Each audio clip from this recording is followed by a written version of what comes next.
년 전에 했습니다만 제가 여기에 내려오고 난 뒤에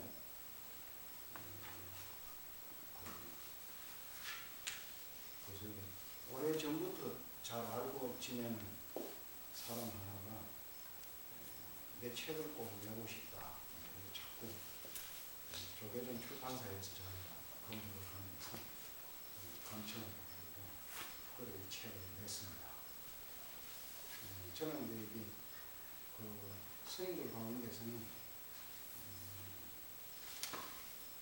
원래 이 전문 이런 무슨 학문을 연구하고 이런 사람은 아니고요. 스님인데 선사인데 참선하는 스님이었는데 우연찮게 80년대부터 밖에 나와서 산사를 떠나가지고 서울 시내에서 시민사회 활동이라든가 이런 걸 좀 했습니다. 그래서 다 소개할 수는 없으나 가령해서 예를 들자면 부정부패를 없애자고 하는 반부패 국민연대라고 하는 그런 시민단체를 만들어서 활동을 하고 그랬습니다. 그랬는데 그러면서 이제 주로 많이 하는 것이 뭐냐면 신문에 칼럼을 많이 썼습니다. 그래서 뭐 동아일보, 중앙일보 이런 데도 칼럼을 쓰고요. 젊은 시절에는 그랬습니다. 그럴 때는 좀 알아준 것 같더니 그거 이제 졸업을 하고 했는데 그래서 그때부터 글 쓰는 습관이 들어가지고 책을 낼 수 있는 글은 많이 써놨으나 또 출판을 하더라도 유명 출판사에서 안 하고 어떻게 인연이 닿아가지고 영세한 출판사에서 자의반 타의반으로 거기서 출판을 하고 그래 하다가 이건 조계종 출판사라고 하는 데서 출판을 했어요. 이게 상당히 책이 제본이 잘 됐죠. 이걸 처음에 만들 때는 조계종 출판사에서 이 책을 자기들이 출판사 생긴 일에 가장 돈을 거금을 들여서 이 책을 만들었다고 해요. 내가 봐도 제본을 굉장히 잘했어. 이렇게 잘했는데 이게 그래가지고 책을 일단 책을 홍보하는 거에서 이 시중에 지금 구하기가 좀 힘들어요. 어떻게 왜 그렇게 했는고 하니 교보문고에 이제 한 2주 동안인가 종교 서적 부분에 1위도 하고 베스트셀러 1위도 하고 이랬는데 어떻게 하면 제가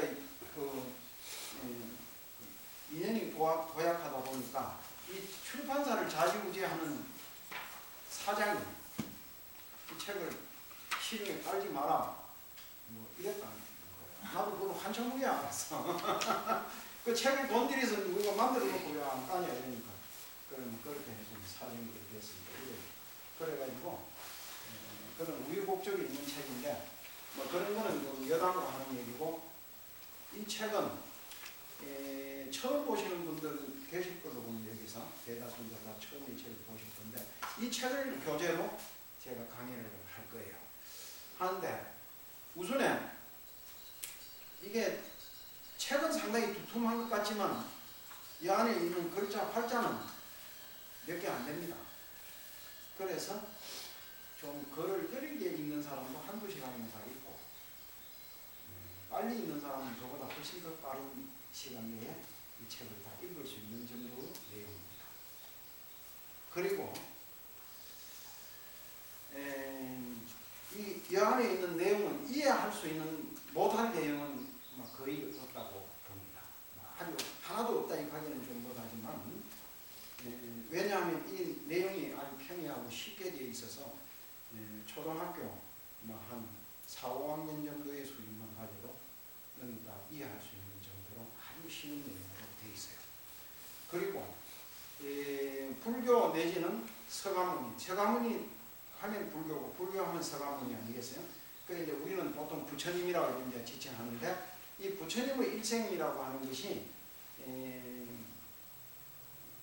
양이 굉장히 방대한 겁니다. 방대한 것이지만 그 방대한 것을 아주 축약하고 집약해서 시 형태로, 서사시 형태로 만들어진 내용이에요. 그래서 이거는 누구나 보면 쉽게 부처님의 일대기가 눈에 들을 걸로 봅니다. 그리고 이 책을 교재로 하고, 그래서 이번 강의가 성공하고 조금 재미가 있다 싶으면 이 내용을 한 번만 하는 게 아니고 주기적으로 좀 계속 해야 되겠다. 왜 그러냐 하면 우리가 이제 부처님을 이해하는 데 있어서 너무 지나치게 교리 위주로 이해하는 것보다 불교를 창시한 분이 서가모니니까 이 서가모니라고 하는 분은 삶을 통해서 불교를 이해하고 접근하는 것이 훨씬 더 불교를 쉽게 이해할 수 있고, 또 삶이라고 하는 것 자체는 어떤 사람의 삶이든지 밀도 있게 조명해보면 우리의 심금을 울리는 감동이 있습니다. 그래서 유명한 사람이 아니라 하더라도 시골에서 농사를 일생 동안 지어본 사람이라 하더라도 그 사람의 삶을 우리가 밀도 있게 조명해보면 상당히 감동되는 일이 많이 있어요. 그런 것처럼 우리 모든 인간의 삶은 다 아름답게 마련인데, 그 중에 제가 스님이고 불자라서만이 아니라 지극히 객관적 입장을 취해서 본다 하더라도 인류사에 있어서 가장 위대한 업적을 남기는 가운데 하나다. 유일하게 서가모니만 가장 위대한 업적을 남기고 나머지는 다 아니다, 이렇게 얘기하면 받아들이는 사람에 따라서는 거부반응이 있을 거 아니에요. 그런데 그렇지 않고 이 서가모니 부처님은 이미 공인된 사람 아니냐, 인류 역사에서 빛나는 업적을 남긴 것으로 우리가 흔히 보면 이런 오류를 범하는 경우가 있어요. 스님으로서 내가 일생 동안 서가모니를 공부를 해도 서가모니에 대해서 다 모릅니다. 사실 내가 이런 책을 냈으면 저분은 서가모니에 대해서는 아주 해박하게 완벽하게 아는가? 그렇지 않습니다. 그런데 내가 일생 동안 전공을 해서 이분의 제자로서 이분의 사상과 철학을 공부하고 신앙하고 또 이분의 사상과 철학을 수행하는 사람의 입장에서도 이분은 삶을 완벽하게 다 알지 못하는데, 그러지도 않은 사람이 여기에 대해서 무슨 책 한 권도 읽어보지 못하고 공부도 하나 해보지 않은 사람이 욕하는 거야. 이제 반대로 또 가령에서 예수님이 있다. 그러면 스님이 돼가지고 어제 성경 구절 몇 구절 읽어봤을 수도 있고 들은 풍월로 기독교가 무엇이다, 예수가 어떤 분이다 이런 거 들은 바가 있겠죠. 그러나 그 정도의 수준으로 가지고 마침 자기가 잘 아는 것처럼 예수님을 매도하고 욕한단 말이야. 이게 얼마나 어리석은 거예요. 그런 분들은 예수님이나 서가모니나 또는 공자, 노자, 소크라테스 이래서 하는 사람들은 일찍이 인류 역사에서 성자로 초원받는 사람들로서 아주 그 삶이 감동적인 것이다, 이런 뜻이에요. 그래서 우리는 그런 가운데 지금 이 시간부터 서가모니에 대해서 정말 한번 밀도 있게 한번 공부해보자는 거예요. 그래서 이분이 정말 얼마나 감동적이고, 그리고 책을 읽어보면 간단하게 될 수도 있지만 또 강의를 통해서 스님의 입을 통해서 들어보면 더 감동적인 것이 있을 수가 있어요. 우리가 이를테면 이런 겁니다. 이 예술가가 일찍이 그 어떤 사람도 하지 않았던 새로운 예수를 창조했다. 그러면 상당히 많은 감동을 받습니다. 사람들이. 또 충격을 받고 신선한 충격이다 이러잖아요. 놀랍고 아름다운 충격이 있단 말이에요. 막 공포스러운 충격도 있지만 그러니까 우리가 예수를 통해서 신선하고 아주 아름다운 충격을 받는 수가 있는데 뒤에 다시 그 사람을 답습하는 아류가 나와가지고 그 비슷한 행위를 같이 한단 말이에요. 그러면 어떻습니까? 처음에 그 사람이 했던 것과 동일한 감동을 못 주는 거예요. 그래서 서가모니라는 사람이 인류에 처음 등장해가지고 인류 문명에다가 새로운 아젠다를 딱 던졌을 때 사람들은 엄청난 충격과 감동을 받았습니다. 그런데 수천 년의 세월이 흐른 지금에 와서 우리는 어떤 입장에 있냐? 너무 많은 감동을 듣고 기가 무디져가지고 사실은 그 서가모니 당시의 사람들이 느꼈던 감동, 충격 그런 것을 못 느끼고 있을 수가 있습니다. 그러나 우리가 그 평소에 그렇게 못 느끼고 있는 것을 이 강의를 통해서 새롭게 한번 끄집어내서 감동을 느끼고자 그런 걸로 이런 시간을 마련했습니다. 서설이 너무 길면 이거는 이런 강의를 하면 첫 시간에는 뭐 이런저런 지나가는 소리를 많이 해야 되는 건데 바로 오늘은 이 책 본문 내용으로 바로 들어가겠습니다. 들어가는데 12페이지 펴세요. 바로 첫 시를. 근데 오늘은 첫 시를 이게 하니까 이거 여기서 이제 순서대로 시가 나오는 것에 순서대로 쭉 얘기할 걸로 이렇게 오해하시면 안 돼요. 앞으로 갔다 뒤로 갔다 뭐 그때 적절한 것을 뽑아서 그때마다 얘기를 좀 하는 식으로 그렇게 하겠습니다. 읽어보시는 것은 순서대로 쭉 다 읽어보시되 강의는 그렇게 하지 않겠다는 뜻이에요. 그러나 오늘 첫 시간에 11페이지 맨발로 오신 부처님 이 책 제목이기도 하고 또 이 시집에 서시 같은 역할을 하는 그런 시입니다. 제가 먼저 한번 읽을 테니까 들어보십시오. 맨발로 오신 부처님 저기 빈 들판길을 홀로 걸어오신 분이 있다. 산을 넘고 강을 건너 맨발로 변화와 이기의 시대 시장 경쟁은 기존 질서를 파괴하며 폭력과 이기주의 속에 혼란이 도시를 휩쓸고 국가와 국가 사이에 전쟁이 계속되고 분열과 통합이 반복되었다. 개인은 점차 존재 가치가 공허해지고 탐욕한 자들이 세상을 지배했다. 이때 오직 홀로 일어선 분, 그분의 이름은 서가모니 부처님. 보리수 아래서 눈을 떴다. 산을 넘고 강을 건너 들판길을 맨발로 걸어 세상을 바꾸셨다. 오직 사람이 세상의 주인임을 깨닫도록 하셨다. 바로 그대들 여기를 주목하라. 스스로 자기 삶의 주인공이 되고 싶으면 부처님의 말씀에 귀 기울여라.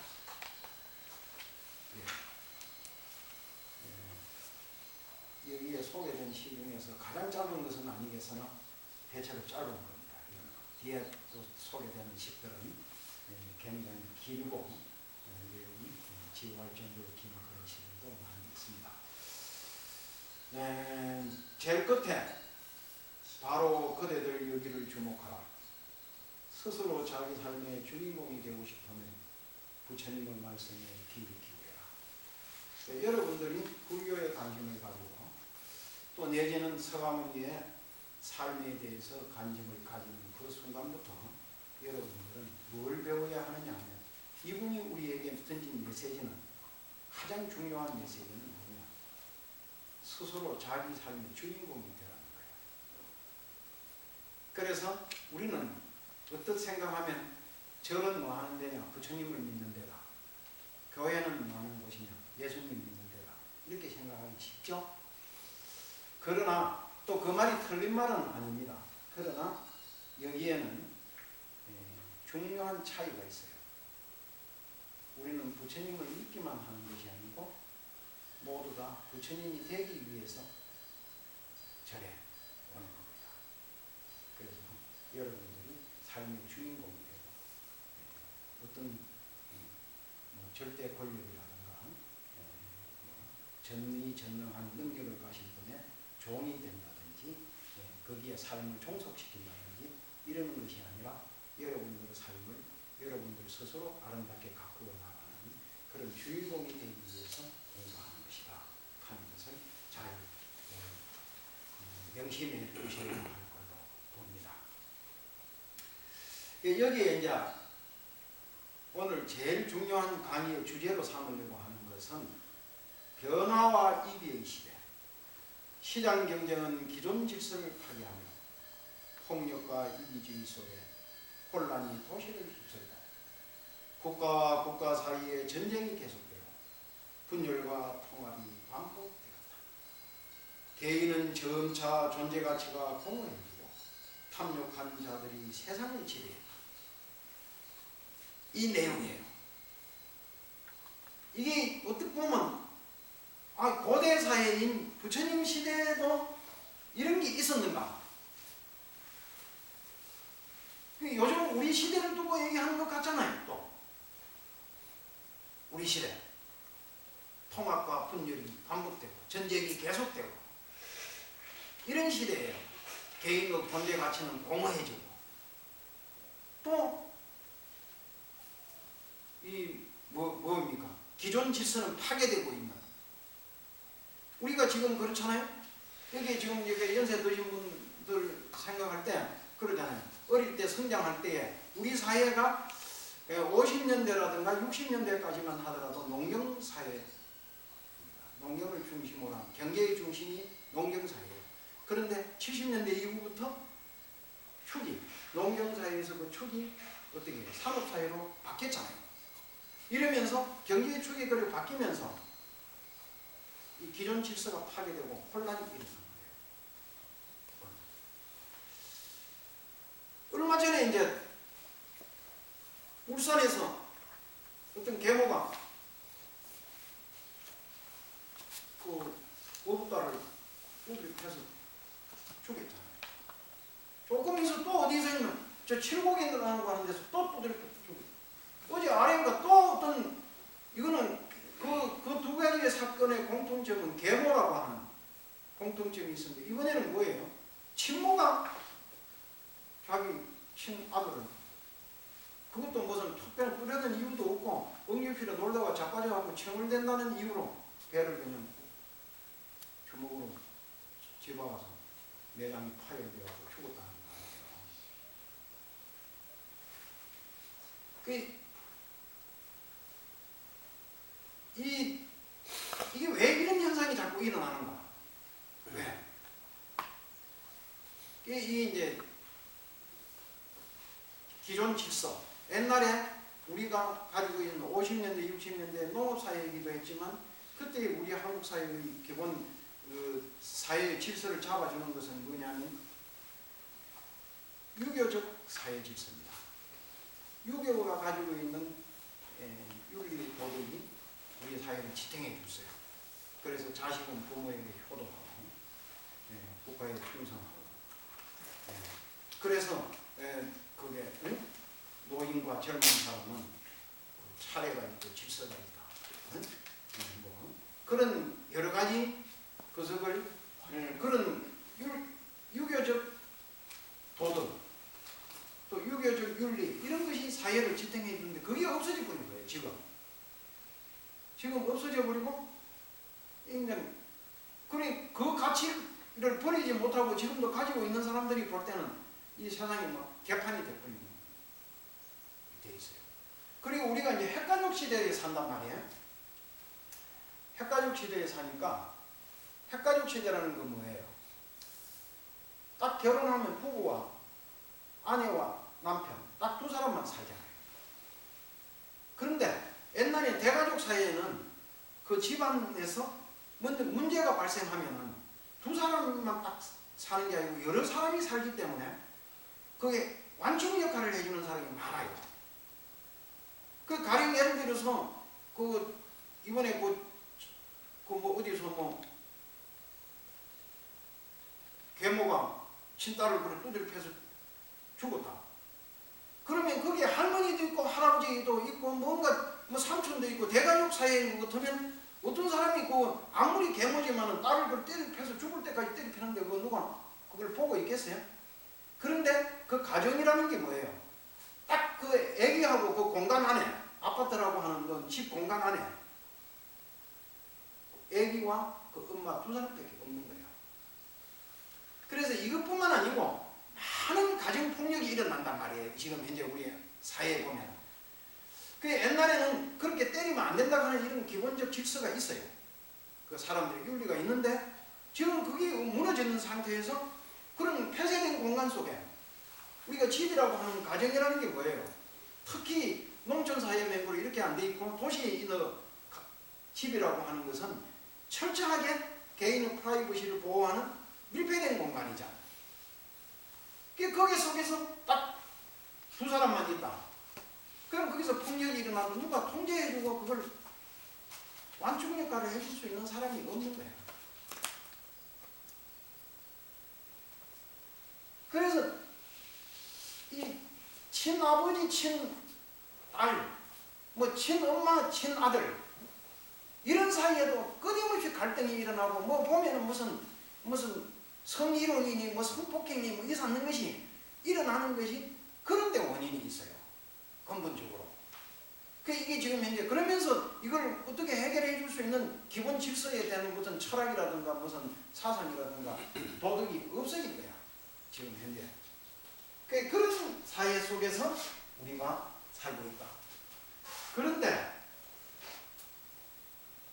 이게 서가모니 부처님이 출연했을 그 시점에 바로 그런 시대입니다. 기존 질서가 무너지고 있는 시대예요. 그리고 왜 그렇게 되어 있느냐 하면은 우리가 이제 역사를 이렇게 보면 뭐 저보다 더 잘 아시는 분들이 많이 계시리라고 봐요. 이 선사시대라고 하는 게 있어요. 대개 보면 선사시대인데 여기는 보면 이제 뭐 석기시대 이러잖아요. 석기시대도 뭐 구석기 뭐 신석기 뭐 이런 식으로 이렇게 쭉쭉 나가잖아요. 그렇게 해서 이제 석기시대가 끝나면 청동기 시대가 오거든. 그렇게 왔다가 철기시대예요. 어떤 사람은 지금까지 철기시대라고 우리가 뭐 보는 사람들도 있고 이런데 실제 이제 이 철기시대가 끝나고 난 뒤에 이제부터 우리가 보면은 이 인류의 이제 문명이 열린다 뭐 이렇게 보는 건데 이 철기시대를 이제 우리가 지금 현재 모든 연대를 따질 때 그 예수가 탄생한 시점 그걸 이제 뭐 우리가 보면 기원이라 그러잖아요. 기원.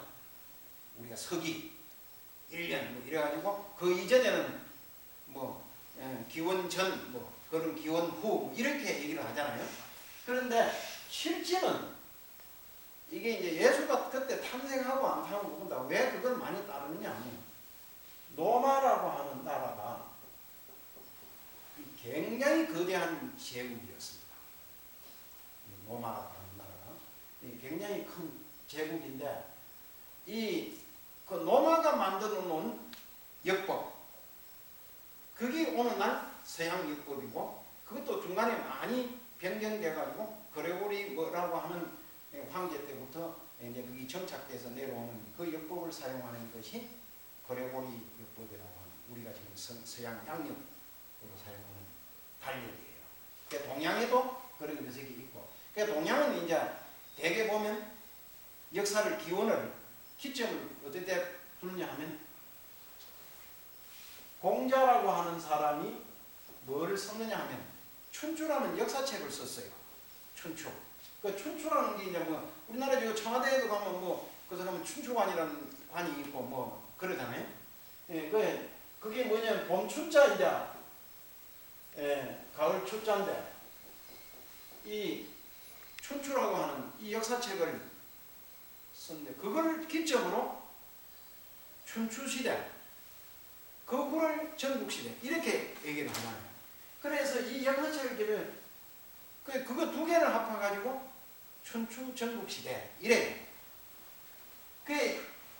즉 그러면 서양에서 볼 때는 춘추 전국시대, 로마로 보면은 로마의 역사를 서양 역사의 구석으로 보면 무슨 시대냐 하면은 이때가 그걸 뭐라고 하나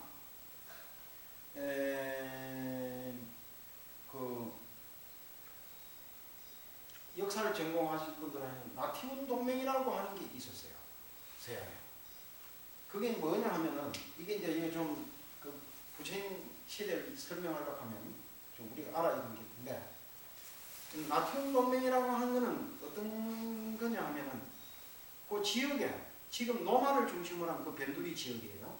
그 지역에 부족들이 마을 중심에 부족들이 여기도 한 무더기 있고 저도 한 무더기 여러 가지가 있는 거예요. 그 부족들이 연맹을 구성하는 거예요. 그 구성하고 그러고 이 노마에 있는 도시 국가와 같이 다시 이 협약을 맺고, 그러다 노마가 힘이 팽창하자 그 동맹, 나티온 동맹을 깨버리고 제국을 건설하는 이런 시점이 있어요. 그게 다 기원전에 일어났습니다. 그런데 그 시점이 다 비슷해. 그래서 그 이때의 시점이 대개 기원전 400년 전에서 500년, 600년, 700년 정도의 시점, 이때에 일어나는 거예요. 그러니까 일어나는데 그때가 뭐냐면 철기 시대의 후기라고 보면 돼요. 이 철기라고 하는 게 이제 뭐냐면 이게 우리가 청동이라는 게 지금은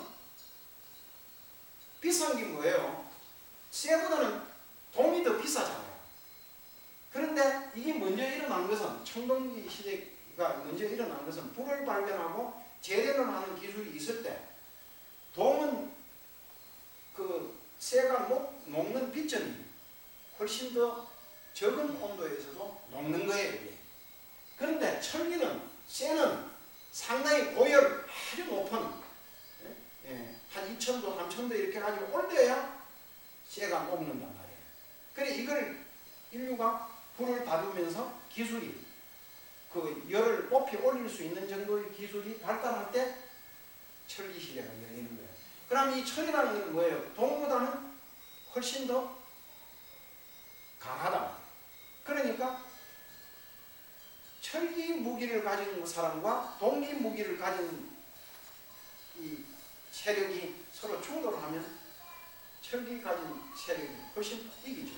왜냐? 이게 더 날카롭고 더 잘 들고, 동기 이거는 동으로 가지고 나를 세워봐야 이게 잘 안 되는 겁니다. 이거는 뭐 이게 대부분 무디져 버리고 휘어져 버리고 그렇기 때문에 이 철기가 발견되면서 뭐예요?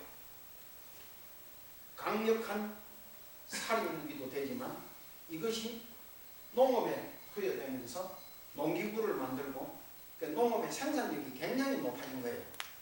그게 높아지면서 어떻게 되느냐? 이게 잉여 생산물이 엄청나게 많이 나오는 거예요. 그러니까 어떻게 됩니까? 잉여 생산물을 지배하는, 소유하는 사람들이 부자가 되는 거예요. 부자. 이런 시대적 변화, 이게 일어나면서 어떻게 되느냐? 사회가 변하는 거죠. 이게 우리가 거기 보면 마르크스라는 사람이 그렇잖아요. 생산력의 변화는 바로 그 사회의 직접 변화를 일으킨다. 이 시대가 부처님의 탄생한 시대가, 중국의 천추전국 시대의 공자가 등장하는 시대, 또 그리스에서는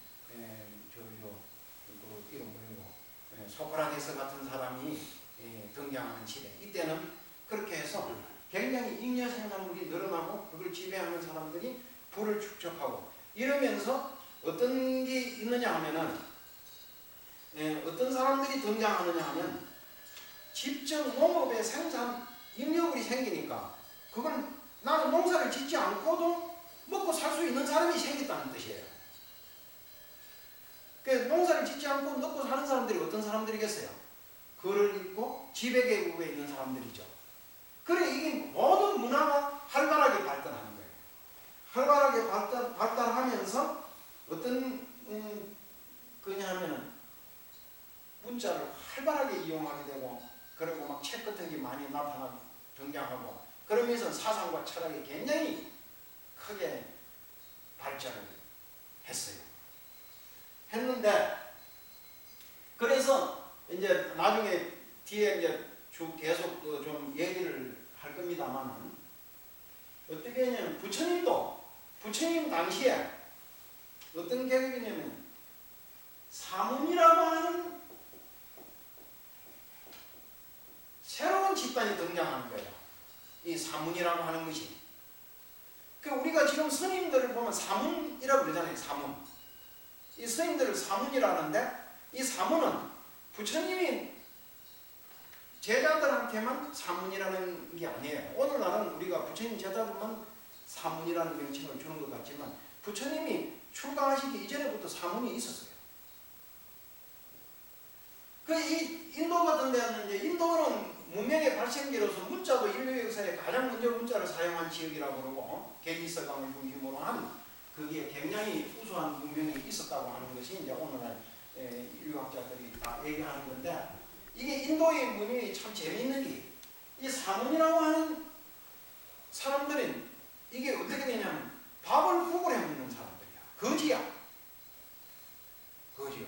그 우리말로는 거지라고 그러지만 그 속에서는 걸사라고 그러거든요. 걸사. 이 걸사라고 하는 이게,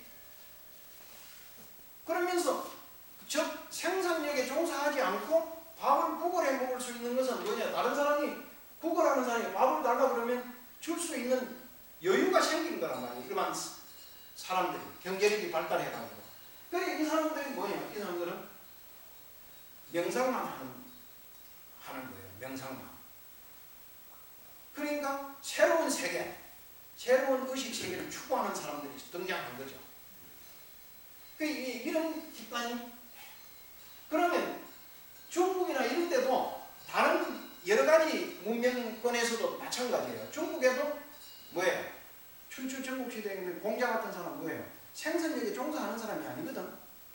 글을 가르치는 사람이잖아요. 글을 가르치는 전문으로 그런 사람이 등장하면서, 그런데 그리스 같은 데도 마찬가지야. 성격은 좀 다르죠. 이제 이 중국에도 이제 중국에는 뭐냐면 오늘날까지도 우리가 구성하는 이 선비라고 하는 글을 읽는 이 사람들은 직업이 뭐냐면, 조선시대까지도 이 선비라고 하는 것은, 선비의 직업은 뭐입니까? 책 읽는 게 직업이야. 독서를 하는 거지. 그런데 그리스에도 이제 그게 뭐냐 하면, 소피스트라카는 게 등장해요. 이 사람들은 이게 비슷한 개념의 사람들이에요. 중국에는 이 선비들 모양으로 이런. 맨날 아테네 도시에 아폴로 광장 같은 데 이런 데 모여가지고 도시 광장을 만들어 놓고, 의도적으로 그걸 특정한 지역에 하는 게 아니라 그걸 광장을 만들어 놓는 거죠. 그런 문화가 생기는 거예요. 광장을 만들어 놓고 거기에서 끊임없이 토론하는 거예요. 토론. 새로운 걸 가지고. 요즘도 그런 걸 잘 안 하는데, 내가 중국 여행을 갔는데, 신양이라는 곳에 해서 호텔에 묵으면서 밤이 돼가지고, 야, 이 신양, 우리 옛날 독립지사들이 가장 많이 왔던, 그러니까 일제 시대 때 만주국이라고 하는 수도가 그 심양 아닙니까? 그런 곳이니까 그 밤 문화를 한번 구경하자. 그래 밤에 한번 나가보자. 길거리에 같이 여행 갔던 사람하고 나왔어요. 나갔는데 광장이 하나 있더라.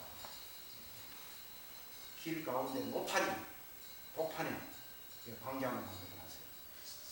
주변에 차가 막 끓이는 듯한. 그런데 거기에 사람들이 엄청 많이 모여가지고 있더라고. 그래서 야 사람들이 밤에 저걸 어떻게 하냐면 그 가운데는 모태동 동상이 하나 푹 서 있고 거기 가보니까 그 우리나라에서는 볼 수 없는 풍경이 거기 있더라고. 영어하는 놈들끼리 그 광장에 모여가지고 영어로 막 거기서 대화를 하고 막 그런 게 활발하게 해요. 또 한 군데는 가니까 춤추는 애들 노래 부르고 춤추는 그 광장에서 막 노래 부르고 춤추고 거기서 놀아. 또 한쪽에 이렇게 가면 또 뭐 하는 놈들은 또 그거 하고. 그 재밌는 거는 중국 여행해 보시는 분들은 그런 거 그 공원 같은 데 가서 그런 거 풍경 많이 보셨을 거예요. 거기 심양만 그런 게 있는 게 아니고 붓을 스펀지로 가지고 이렇게 붓을 만들어 가지고 지팡이같이 나는 거 이렇게 딱 해서 여기 깡통에다 물을 담아 가지고 그 스펀지를 물에 탁 담그면 물이 딱 되잖아요. 그러면 그 광장의 바닥이 대리석 같은 걸 이렇게 깔아놨잖아요. 거기다 내가 이렇게 글씨를 쓰는 거야. 아, 잘 쓰더라고. 끊임없이 써요. 그걸 그 쓰는 것도 잘 쓰지만은 그 긴 문장을 다 머릿속에 외우고 있다는 거 아니에요. 그래, 뭐, 가령 노작하면 노자를 막 원문을 그냥 쓰는 거예요. 그러니까 한 사람만 그런 게 아니고 그런 사람이 많아. 내가 그거 풍경 보고 아, 굉장하구나.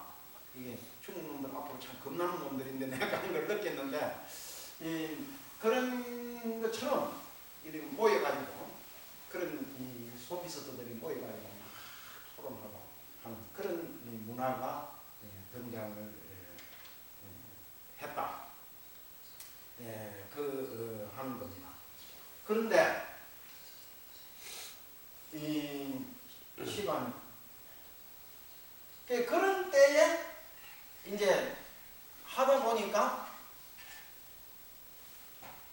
이 학문적으로도 그동안에 있었던 거하고는 비교도 할 수 없을 정도로 쉽게 말하면 학문만 전문으로 하고도 먹고 살 수 있는 그 고대 사회에서도 기원전인데 그때도 그런 사람이 나왔다는 거 아니에요. 그러면 그런 사람들이 얼마나 학문이 높겠어요. 학문적으로도. 그러니까 그때 이 그리스 같은 데도 뭐 보면은 희곡 같은 거 이렇게 시를 쓰는 사람은 시만 쓰는 거야. 그 사람은. 시만 써서 먹고 살아요. 희곡을 써가지고 먹고 살고.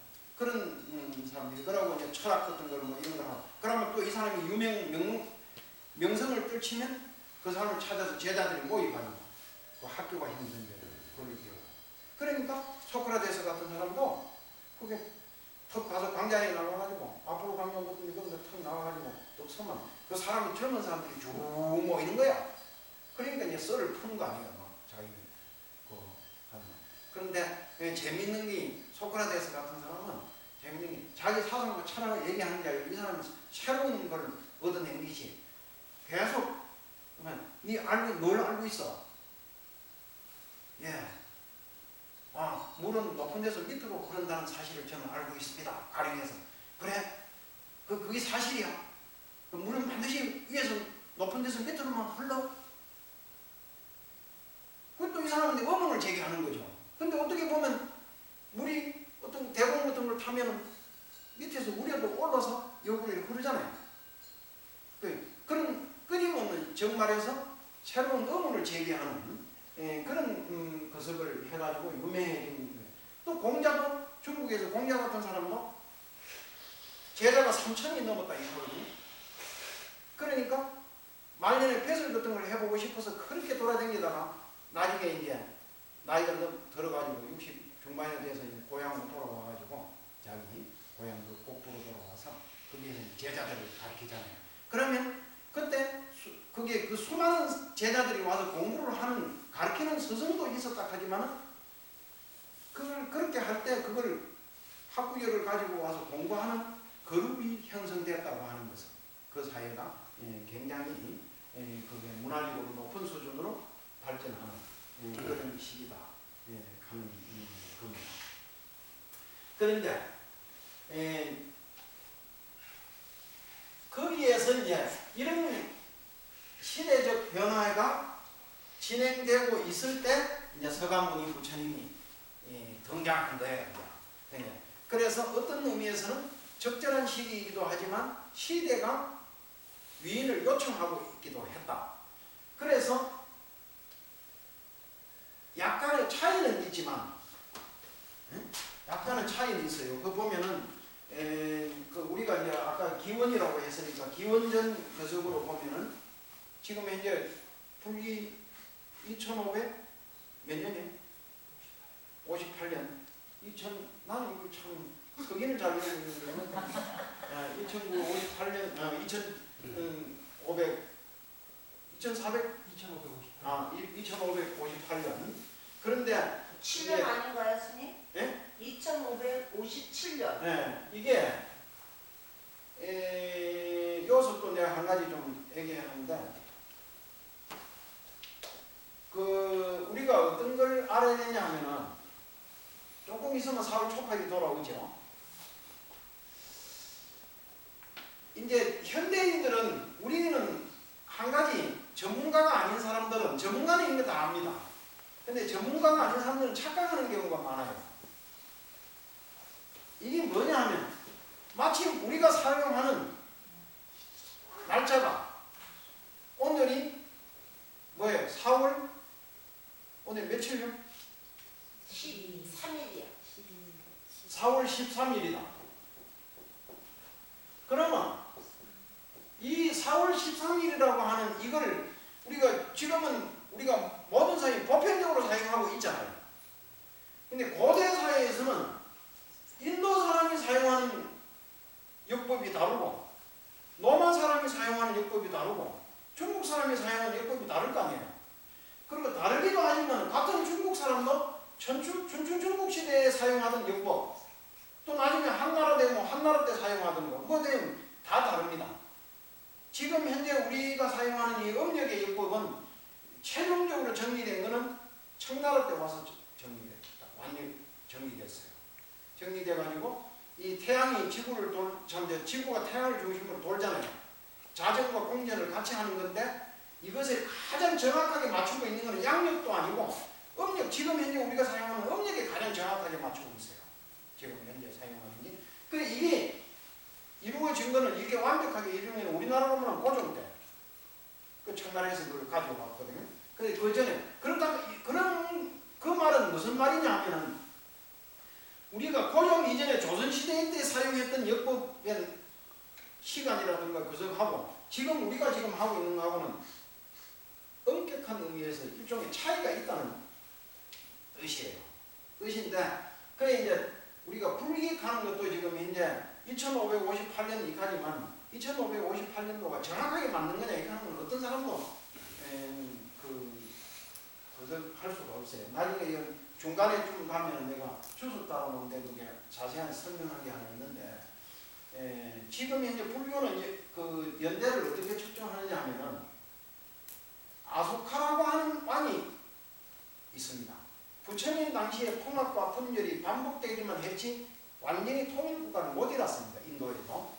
그런데 그 뒤에 이제 아소카라고 하는 왕이 나와서 그 인도를 전체를 통일했어요. 그 통일하면서 이 사람이 뭐냐면, 그 통일하는 기념으로 중요한 장소, 쉽게 말하면 그 사람이 불교를 아주 열심히 믿은 왕인데, 그 부처님의 탄생기라든가 불교 성지에 가면 이런 석주라고 해서 돌기둥을 세웠습니다. 상징적으로. 지금도 우리가 동서를 막론하고 돌기둥을 세우잖아요. 내가 그 여행을 다니면서 보니까 지금 세계에서 최고 큰 나라가 어디요? 미국이죠. 미국에 워싱턴에 가니까 역시 제일 센 돌기둥을 세우더라고요. 원형 돌기둥이 아니고 그는 뭐 삼각형 비슷하게 이렇게 생긴 돌기둥을 아주 높게 세워놨잖아요. 그런 것처럼 그 옛날에 고대에서부터 이런 게 다 문화가 있는 거예요.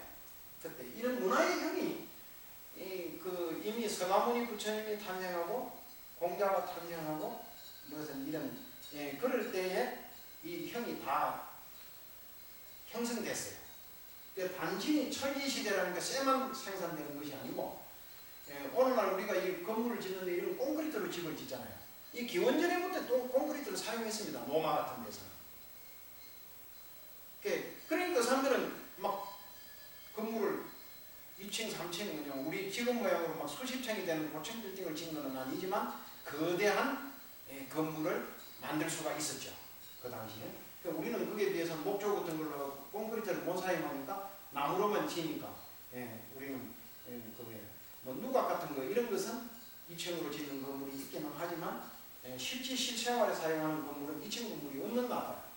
우리는 고대에 그래서 그래 됐는데 그 불기 2558년 하는 이게 이제 그 아소가왕의 석주를 기점 그러면 그 석주를 아소가왕이 내가 몇 년도에 여기 그때는 몇 년도 이런 게 아니고 왕이 이제 집권을 하면 내가 왕이 된 몇 년이라는 중국들도 역대 왕을 하면은 자기 그 왕의 연호를 만듭니다. 지금 그런 걸 왕의 연호를 사용하는 것은 지금 세계에서 유일한 나라가 일본이에요. 일본만 지금 현재 왕의 연호를 사용. 그래 그 지난번에 앞에 있는 천황이 우리 일제 때부터 시작했던 왕이 소화하네요. 그 소화 몇 년 있었다가 지금 현재 이 천황이 평성인가 뭐 그렇잖아요. 그 평성 몇 년 이런 사용합니다. 그 우리나라 이런 거 참 역으로 하는 얘기인데 문제가 많은 나라예요. 우리나라도 그 처음에 그 8.15 이후에 재건을 하고 이승만 때까지만 하더라도 뭘 사용했습니까? 우리는 공식 연호가 당기입니다. 당기. 근데 박정희가 쿠데타 하고 난 뒤에 이 사람이 어떻게 해야 돼요? 그 당시에 미국 대통령이 케네디인데 케네디가 그 젊은 대통령으로서 보통 깐깐한 사람이 아니거든. 그 인정을 받아야 되잖아요. 그래 몇 가지 조치를 취하는 거예요. 그 중에 하나가 우리 연호를 뿌리는 거예요. 그래서 석이 연호를 사용하기 시작한 거죠. 이 많이 잘못된 거고. 그리고 그때 그렇게 자유당 때도 못하고 공화당 때도 못하다 보니까 강대국의 눈치본이라고 못하다 보니까 지금까지 못하고 있는 것 가운데 하나가 우리나라 공식 시간이 없습니다. 지금 현재 시간이 벌써 3시가 다 됐고 그러니까 우리가 3시 일하잖아요. 이게 우리 시간이 아니에요. 일본 동경 시간이야. 그래 부처님이 불기 2558년이라고 하는 이걸 하나 하는데도 여기에는 굉장히 복잡한 메커니즘이 있어요. 굉장히. 그 부처님 당시에는 그러면 이런 걸 어떻게 했느냐? 점자연호라고 해가지고 뭘 지금이 몇 년도다 이거 하기가 참 애매하잖아 이제. 선생님. 그러니까 뭐예요? 점을 한 가지 찍습니다. 점을. 그 부처님 돌아가신 해부터 지금 있는 거예요. 그 부처님 돌아가서 또 찍고 또 찍었어요. 찍었는데 이게 한 몇 년 찍는 데까지는 괜찮은데 100년 흐르고 200년 흐르고 뭐 몇백 년 한 1000년 흐르고 그러면 이거 어떻게 되겠어요? 앞에 찍어놓으면 희미해져 버리잖아요. 그게. 그럼 몇 개인가 셀 수가 없게 돼버린 거야. 그래 중국에 와가지고 우리가 지금 불기 2558년도라고 하는 연호를 사용하기 이전에는 3000년이 더 된 연호를 사용했습니다.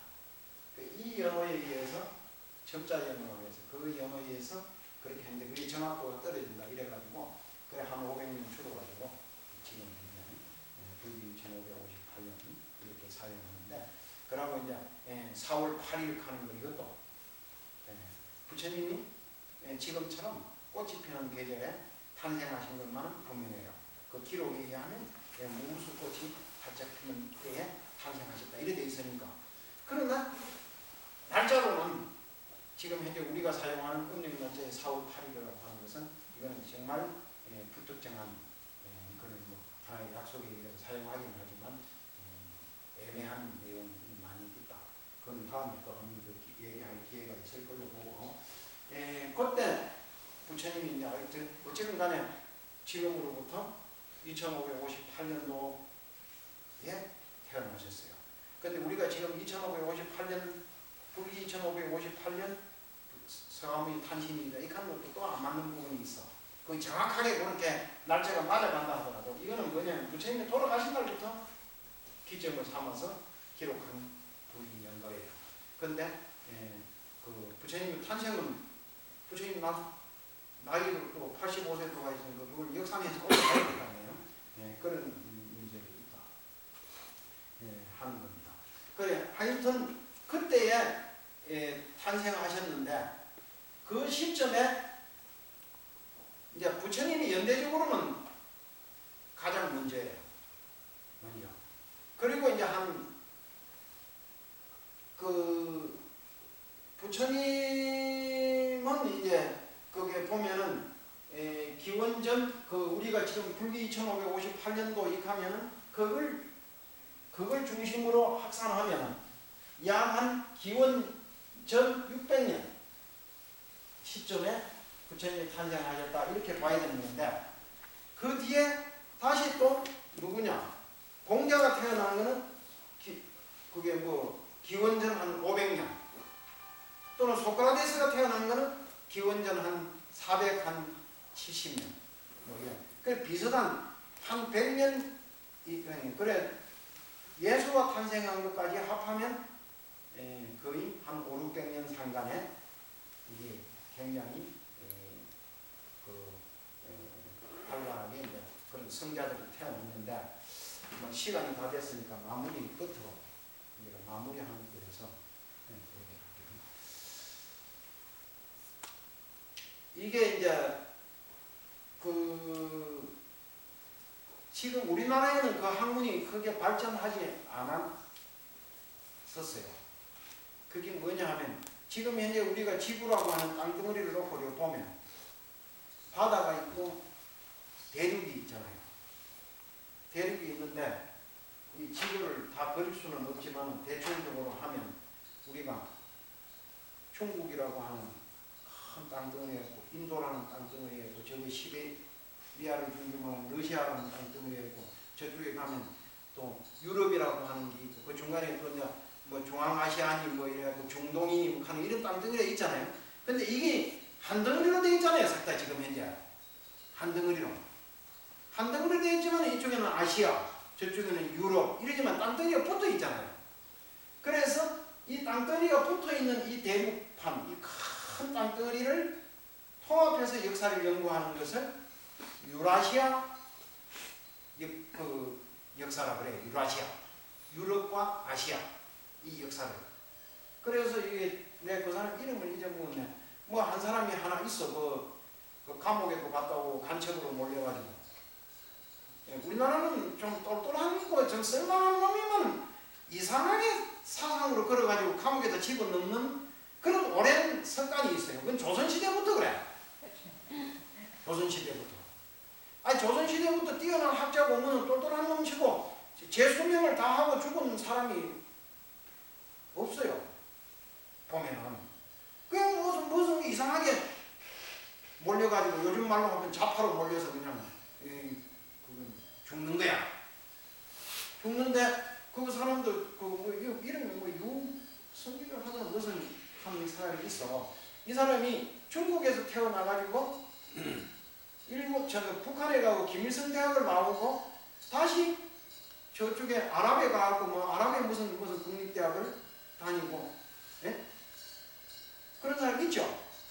그 사람이 한 3년 감옥 생활하고 뭐 그렇게 해서 나온 사람인데 그 사람이 이제 유라시아 역사를 연구하는 사람이에요. 근데 내가 다른 걸 얘기하는 게 아니고 이미 기원전 서가모니가 태어나는 그 시점에도 이 인도의 문명이 상당히 많은 분량이 흘러서 로마로도 가고 저 유럽 쪽으로 흘러 들어갔습니다. 그리고 이쪽 거석으로도 흘러고. 그래 우리가 지도를 그리기는 뭐 하냐면 여기 유럽이 있고 여기 인도가 있고 여기 중국이 있고 이쪽에 이제 러시아가 있고 우리가 여기 한반도가 요만큼 여기 하나 붙어 있다 이렇게 본다고 할 때 이 고대 이 유물을 연구하는 사람들이 보면 여기 일본이 이렇게 있잖아요. 그러면 이게 그 선사시대의 유물도 등기 여기에서 출토된 게 여기서 출토되고 여기서 출토된 게 여기서도 출토되면 문화적 교류가 있었다고 봐야 되는 거 아니에요. 거기 그런 게 많다 이 소리예요. 그래서 여기에 있었던 인도의 문명 이쪽으로 흘러간 흔적들이 지금 이제 고고학자들이 유물을 출토하고 많이 나오는 거예요. 그러면 그 물건만 흘러가느냐 그런 게 아니고 이쪽에 있는 문화, 사상과 철학도 이쪽으로 가고 이쪽에 있는 것들이 흘러오고 이래 된 거예요. 그래가지고 그런 게 없이 저거는 고요하게 뭐 어떻게 발달하고 이거는 하고 이래 되는 게 아니에요. 옛날 고대 사회 그 당시에도 굉장히 그런 활발한 것이 이루어지고 있었다. 있어서 있었는데 그거는 이제 나중에 이 중간에 뭐 얘기를 하겠습니다만 인도의 그 겐지스강의 중심으로 인더스 문명이라고 하는 이 거대한 문명의 거색이 이쪽으로 유럽 쪽으로도 흘러간 그런 흔적이 있어요. 그 가운데 아주 중요한 것 가운데 하나가 점토판이라고 해서 점토에다가 글자도 쓰고 도장도 찍고 뭐 그래서 뭐 예술의 유물도 뭐 그런 것들이 많이 나오고 뭐 그렇게 많이 나오는 거 있죠. 그게 최초에 그런 걸 사용한 건 그냥 인도 사람들이 그걸 사용했던 흔적이 있고 그런 거예요. 그러면서 그 당시에 상당히 그런 시점이다. 그런 시점에 이쪽에 인도에서는 최초로 서가모니라고 하는 위대한 선자가 출현을 했었다. 했었고 그래서 이분을 중심으로 인도의 문명이 질서, 문화 질서가 새롭게 재편되는 그런 현상을 나타냈다. 그래서 이제 그것이 우리가 이제 앞으로 공부를 해서 보면